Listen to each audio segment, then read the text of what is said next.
that are doing live streaming, kindly go ahead. And I know this part because I already see a little strategy here. One question per media house. One question per media house. So choose the question you're going to ask very, very keenly. We will start by the Commissioner of Police giving a timeline of the discovery. Commissioner? Thank you, Mr. Hernandez. Good afternoon, media house. Kindly allow me to refer to my notes. On Friday, April 10th, 2026, a major narcotics interception occurred in the Newland community, Corozal district. This fast-moving and complex operation involved the Belize Police Department, the Belize Defense Force, the Belize Coast Guard, Belize Custom and Excise Department, and our international partners. Kindly allow me to do the timeline from the initial detection to the final arrest. The operation began approximately 10:36 a.m. when the United States Interagency Task Force South detected an unidentified aircraft over the Pacific Ocean southwest of San Jose, Costa Rica. 4 minutes later, the aircraft was declared an air track of interest. At 10:45 a.m., the Belize Joint Operations Center commenced active monitoring, and law enforcement officers and the other security services personnel were deployed across the country at identified area of interest to monitor the activities in those areas.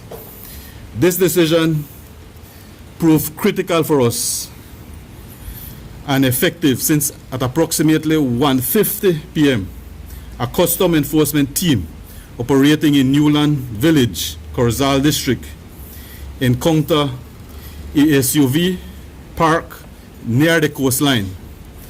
The vehicle was occupied by 2 Belizean nationals and 1 Mexican national.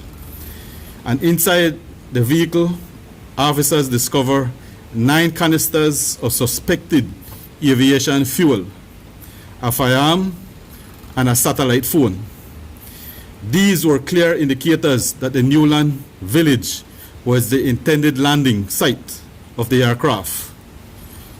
Over the next few hours, the aircraft moved northwards, changing direction multiple times towards El Salvador, then Nicaragua, and then Honduras. By 2:40 p.m., the aircraft was estimated to be just over 1 hour from entering Belize airspace. By this time, the operational focus had already been mobilized and strategically deployed in Newland. At 5:03 p.m., airspace clearance was granted and the Belize Defense Force deployed their air asset. At 5:10 p.m., the Mexican air asset were also granted permission to enter Belize airspace to support our operation. At 5:21 p.m., Belize primary radar confirmed contact with the suspected aircraft approximately 6 nautical miles east of Carmelita Village, heading northeast. At 6:14 p.m., the aircraft landed in Newland Village. Observed deplaning were 2 Hispanic male persons, later identified as Paul Valenzuela Usana and Edgar Aguilar Trinidad, both Mexican national. A search of the aircraft revealed multiple bales of suspected cocaine wrapped in plastic. Also intercepted at the landing site was a Chevrolet Suburban SUV occupied by 2 Belizean nationals. That vehicle has since been impounded as the investigation continues. In total, authorities recover 535 parcels of suspected cocaine, weighing 1,215.6 pounds, with an estimated street value of $11,027,800 Belize dollars. Samples taken from the processing of the suspected cocaine has since been submitted to the National Forensic and Science Service Laboratory for analysis. I must also add, from the Mexican nationals, authorities also seized approximately $5,000 and 11,000 Mexican pesos, and several electronic devices and evidential material. Both individuals have since been formally arrested and charged for importation of controlled drugs and immigration offenses, and taken before the court, where they have since been remanded until their next court appearance in May. I want to add, as it relates to the narrative that it was law enforcement that burnt the SUV that contained the suspected aviation, that is not so.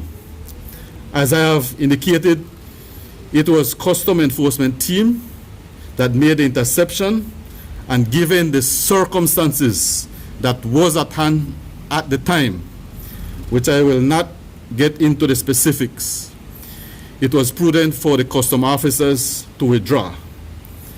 The important thing is that the interaction was well documented. The vehicle was processed by the scenes of crime personnel and will be further processed by the fire department.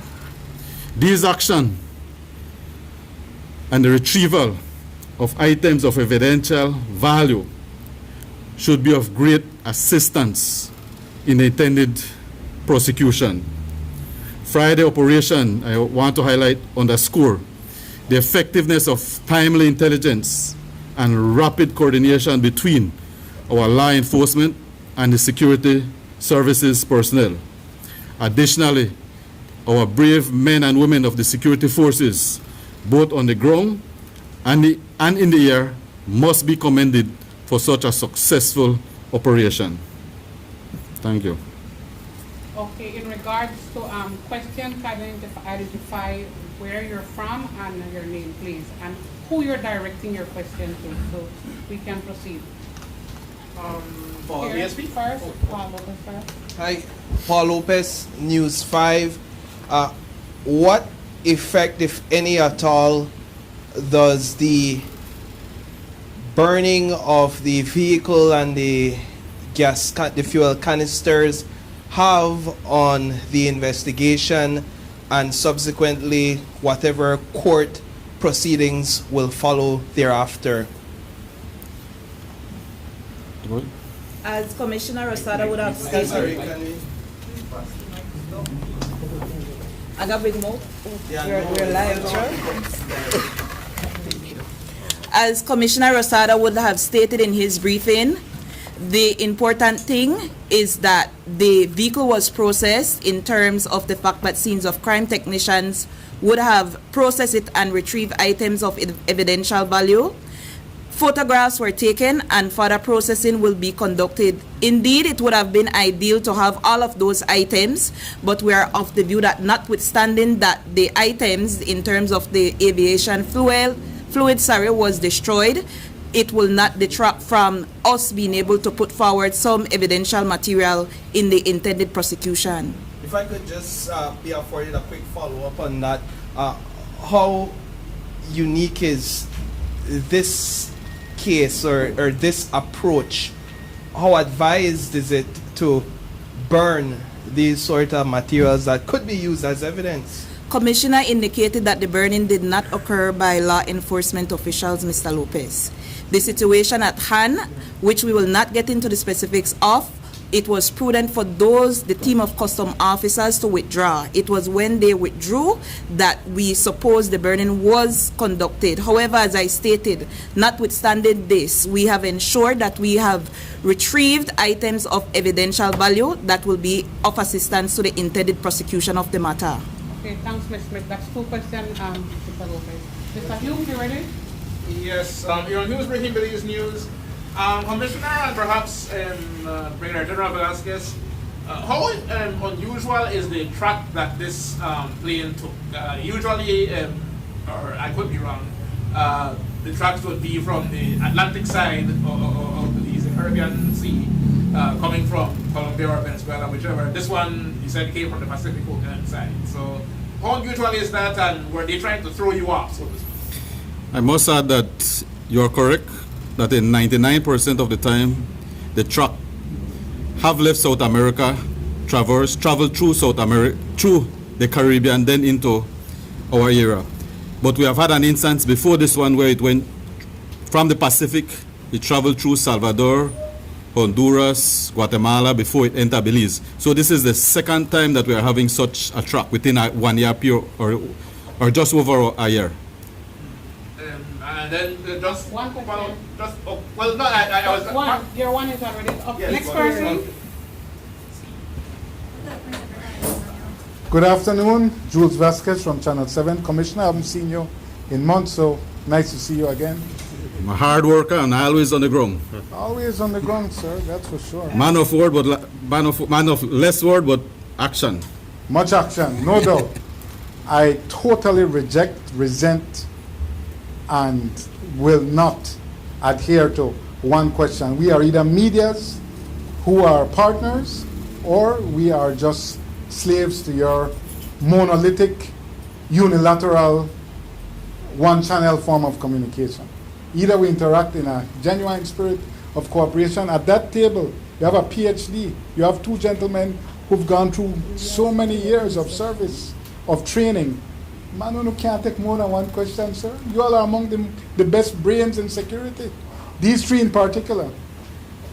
So now, yeah, and I hope you hear me too, Bart. Heave as much as you will. I will make my Jules, we protest. could proceed. Remember, you guys were asking to change the time at the press briefing, so let's proceed Yes, with the but questions. we still have to cook the meat. We can't serve the meat half cooked. My question, Commissioner, is I'm still not clear. Who set the vehicle on fire? You said that they didn't feel comfortable at that time. I see the mic moving, Stacy. That's not good. That means I will abandon. Mr. Vasquez, you already indicated that you are interested in asking multiple questions. I believe that question in relation to what happened with the SUV has been answered and answered clearly enough. It has not been answered as to who set it on fire. Mr. Vasquez, have you not heard that the customs officers withdrew? And how can they attest to who set it on fire when no official police officer was there? Or customs So officer? they withdrew and it came back and it was on fire. I'm trying to find out at what point did it combust. So, Mr. Vasquez, if I may add that, indeed the custom officers were the first one when the vehicle was discovered. Certain things happened on the ground that required them to retreat. They then retreat, and we send additional support from the security forces. When they returned, the vehicle was on fire. Clear. Real quick, the two Mexicans were arraigned this morning. Stacey, please provide us with pictures and arraignment details because it happened before we could reach court. But I have to ask, what happened to the Belizean and the other Mexican who were found in proximity to the aviation fuel? I need to add that based on the availability of evidence and the directive of the Director of Public Prosecution, there was insufficient evidence to charge the two Belizean national. However, they remain persons of interest and the investigation continues. Commissioner, let me congratulate all of you all. It's rare that we have four things: the pilot, the plane, the drugs, the aviation fuel, and the suspected collaborators. Incredible. Would you say that if the aviation fuel on the ground was likely for this Cessna 206, if it was for this 206, would the persons in the plane, the pilots, have known that, hey, we are in a desperate situation, we might run out of fuel, we have to land? Were they, in a sense, forced to land because of what had happened preemptively? I personally believe that we were monitoring the truck, and the truck entered Belize several times, went to Guatemala, went to Salvador, so it was basically circling the entire area. There were certain communication devices that I believe did not allow the pilots to communicate to the individual on the ground. And I will leave it as that. Was it though a forced landing, or was it the landing they expected to make? Or were they like out of options? From all indication and from all evidential material that we have obtained, that location was the intended place for the aircraft to have landed. Were there the logistics in Jules, that's place? four from you now. Yes, just next last one. media house, Were there please. logistics in place like lights, vehicles, etc., that we know normally accompany drug plane? The aircraft left or was located in the Pacific from 10 a.m. in the morning. We do believe that they had intended to land during daylight and carry the cargo on through the coast. Hence the reason it was close. The aircraft had landed close to the waters. Any other question from any other media house? Let me ask something. Please identify your name and which media you came from, sir. Thank you.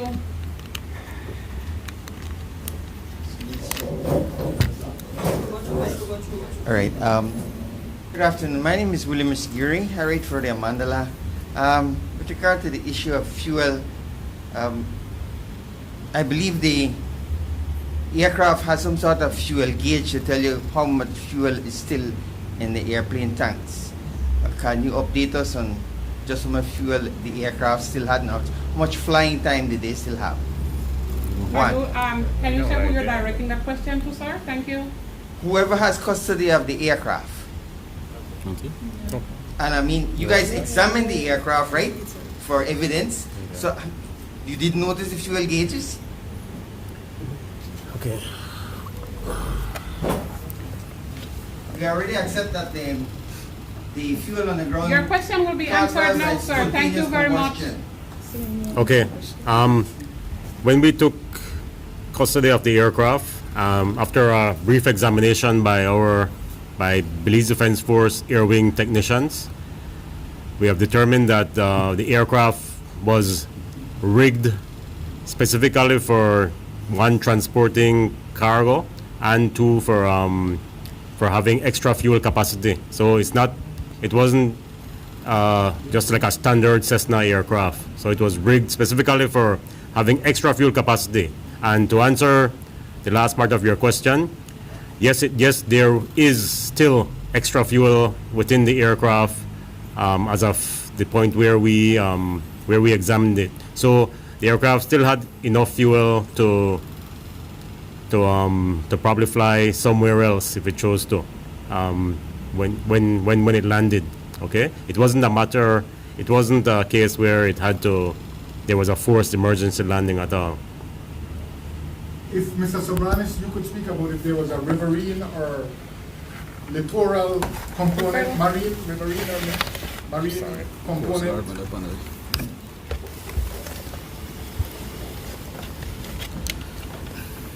As you are aware, this was a multi-domain approach to this intercept, both as relates to land, air, and sea. As the Coast Guard, we provided the maritime component to this operation. As the Commissioner alluded to, this is an area that is in close proximity to our coastline. It's an area that we are familiar with, and so we were able to respond quickly when called upon for support by the police department. So as the Coast Guard, we provided that maritime component, that waterborne component to this operation to ensure that if there were any movements by sea or any movements through the maritime space, we would have been positioned and postured to do an intercept through by sea. So the interagency collaboration really demonstrated that it is a mechanism that works. There was the communication between the Coast Guard, the Belize Defense Force, and the police department was one where, in the end, we were able to make that intercept. Were the police officers armed? I'm sorry, not police. Were the pilots? Did they have any arms? No, sir. No. And then are you able to say the total number of officers from the 3 units who were out there, 3 forces?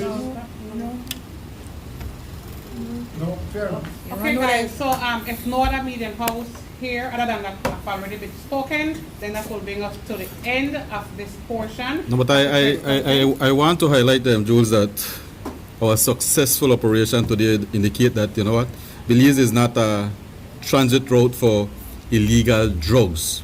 We have the intelligence, we have the partnership, we have the capability to detect, to track, and intercept.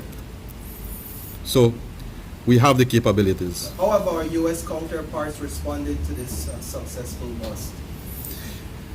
Well, they have been a partner for us. They have been a partner throughout from the initial interception to the conclusion of the arrest. So they have been a partner, a supporting agency. In the past, we know that the trucks originated from Venezuela many times. Are you able to say where this one originated from? Like I mentioned, it was first located in the Pacific by the U.S. and it was then communicated to JOIAC. Thank you very much, Commissioner. Mr. Soberanes and Mr. Velasquez, you guys have any parting shots? Love FM. You have a question, Love FM? Yes. Okay, sure, go ahead. Sure, Anthony Peebles, Love FM. Can you, the 3 agencies, can you give me a total of the busts since the beginning of the month or starting of last month? How much have the busts, like all the drugs that we've collected? We will do our trips in Comstat and we have to buy the information.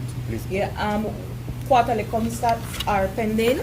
Mr. Peebles, quarterly Comstat are pending, and in this month actually, and we will have that information for you at that time. So, thank you very much. I know that you said coordination. I go back to That's it. Mr. Soberanes and If Mr. the Velasquez. customs hadn't happened upon this thing, you all wouldn't have known where to look for the landing. Arguably. I want to highlight, Jules, that whenever a declaration is made for an illicit truck, all the law enforcement agencies, all the security forces agencies, the operational units directly engage and automatically report to the JOIAC for coordination. And that includes the Custom Department. Yeah, but a lot of time in the run wrong, no fault of theirs, like chicken without head, because, you know, we don't know if that blue crick, you don't know if that crooked. This is the first time you are seeing perfect coordination from the security forces, the law enforcement agency. So we are working in unison, we are coordinating operations. But is it just serendipity? Because customs happened upon these people in that area. Certainly, you would like to attribute it to serendipity, to luck, to fortune, and not the consequence of security forces and law enforcement working together. But I regret to inform you, Mr. Vasquez, that it is indeed a product of security services working together. As Commissioner Rosado has stated, whenever a truck is declared, there are several standard operating procedures that are put into place, and that touches and concerns all law enforcement and security services agencies. There are areas of interest countrywide that are dispatched, or persons are deployed and dispatched to those areas to conduct recognizance of the activities, to be able to further inform, because whilst we may suspect that it may land in Belize, unfortunately there are more than one locations, and we have to be prepared to adequately respond to whichever of those locations it is. Okay, guys, I want to say thank you very much. I already